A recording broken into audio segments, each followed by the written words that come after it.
guys, it's Miss C. Today we're going to be reading chapters 13 through 16, and we will figure out how Eleanor does with the new babysitter, Natalie. So let's get started. So chapter 13.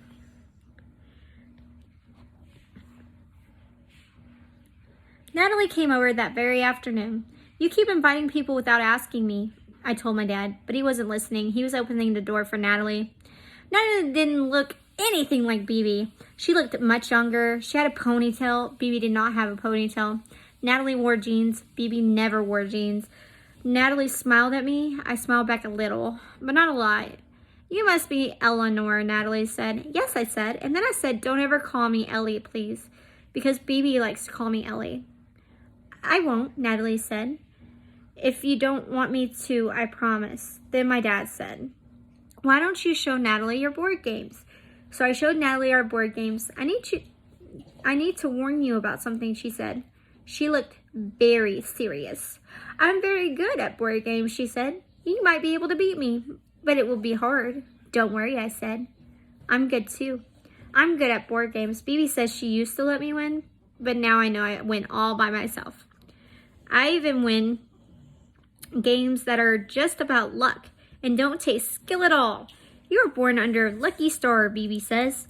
"Let's play Manicala," I said to Natalie. "In Manicala, you move rocks around in a certain way, and if you have the most rocks at the end, you win. No one has ever beat me at Manicala." Natalie didn't beat me either. "Look at that," she said. "I may have met my match." After that, we played lots of different board games. She won some, I won some, then it was time for her to go. "Next time we can play Manicala again," she said. "Okay," I said. "You can take it home with you now if you want, to practice." "Good idea," she said. Then she went home with our Manicala. Chapter 14. I decided to sit outside the very next day and wait for my letter from Bibi. "Today?" my mom asked. "Today," I answered. "But you just sent your letter to Bibi," my mom said. "The mail takes time." "It's much too soon to get Bibi's letter back." "I know," I said, "but I thought maybe it will come. Maybe." So I said, "I want to wait anyway." "Natalie will be here soon," my mom said. "Maybe she will wait with you." As soon as Natalie walked in, I said, "I want to sit outside and wait for a letter from Bibi." My parents must have told Natalie about Bibi because she didn't ask any questions. She just said, "That sounds nice." Together we went outside and sat on a bench across the street from my building and waited for Bibi's letter. "You look to the left," I said, "and I'll look to the right." So Natalie looked to the left, I looked to the right, and we watched carefully for the mail.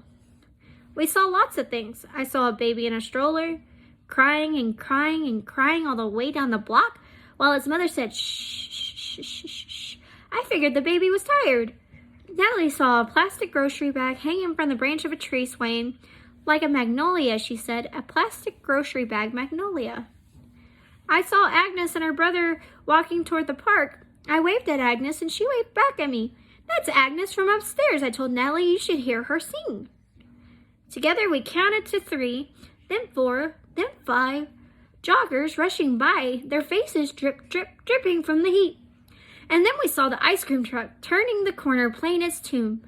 We hopped up and ran after it and bought soft ice cream cones dipped in chocolate. We ate those cones up fast before they melted, and when we got back to our bench, there she was, the mail carrier lady wheeling her big bag of mail up the path to our building. "Wait," we yelled, "wait." Chapter 15. The mail carrier lady waited while we looked both ways and crossed the street and ran to her. "Do you have Bibi's letter?" I asked. "A letter from Bibi Beholsing?" "I might," she said. She looked serious. "To whom is this letter addressed?" she asked. "To me," I said. "Eleanor Abigail Kane." "It's nice to meet you, Eleanor Abigail Kane," the mail carrier lady said. "I'm Belle." I smiled at Belle. "Do you know your apartment number?" she asked. "I need to find the letter." "It's 2C, I said. "One moment, please," Belle said. Then she dug through her bag until she found a stack of mail labeled 2C. She took off the rubber bands, and the 3 of us looked at every letter in that stack. But there was no letter from Bibi. "I'm sorry about that," Belle said. "I'll keep a special lookout from now on, I promise." I knew it was too early for Bibi's letter, but still, I wanted my letter from Bibi. Then Natalie said, "Maybe it's time to play Manicala." So we went upstairs and played Manicala. I think Natalie might have practiced at home because she did a little better. but I still won. Chapter 16.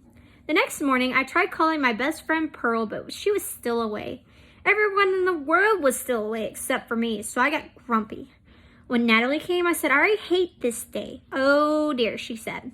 But look what I brought. She held up a bag and opened it and showed me lemons and sugar in a big plastic pitcher. If we're going to hate this day, she said, then at least let's not get thirsty. So we squeezed lemons and scooped sugar and added water and stirred. And made a big plastic picture of lemonade. We made a big sign too, and we took our picture and our sign and we set up a lemonade stand right next to the bench where we waited for Val. We poured cups of lemonade for ourselves so at least we wouldn't get thirsty. Then we sold the rest for a nickel.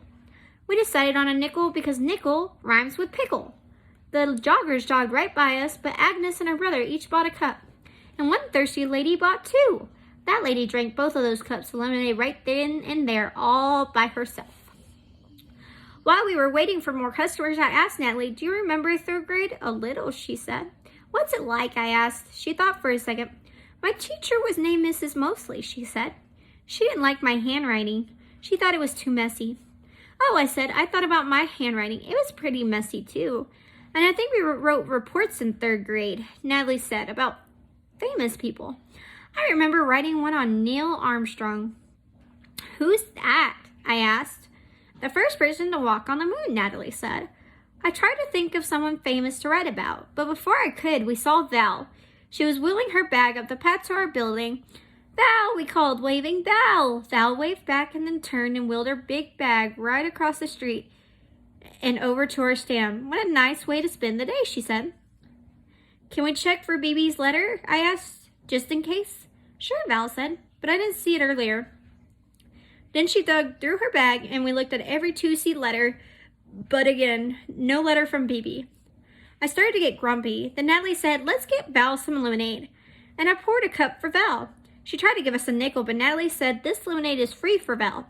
Let's add that to our sign, I said. So on our sign, under lemonade 1 nickel, I wrote in big letters, free for Val. Val laughed and thanked us and wheeled her big bag across the street to deliver the rest of her mail. All right, guys. I think that Eleanor is starting to like her new babysitter a little more. But we'll see in the next upcoming chapters. And I wonder when she's going to get that letter from BB and what it's going to say. We'll find out in the next chapters, hopefully. So I hope you guys have a great day. And this is Missy.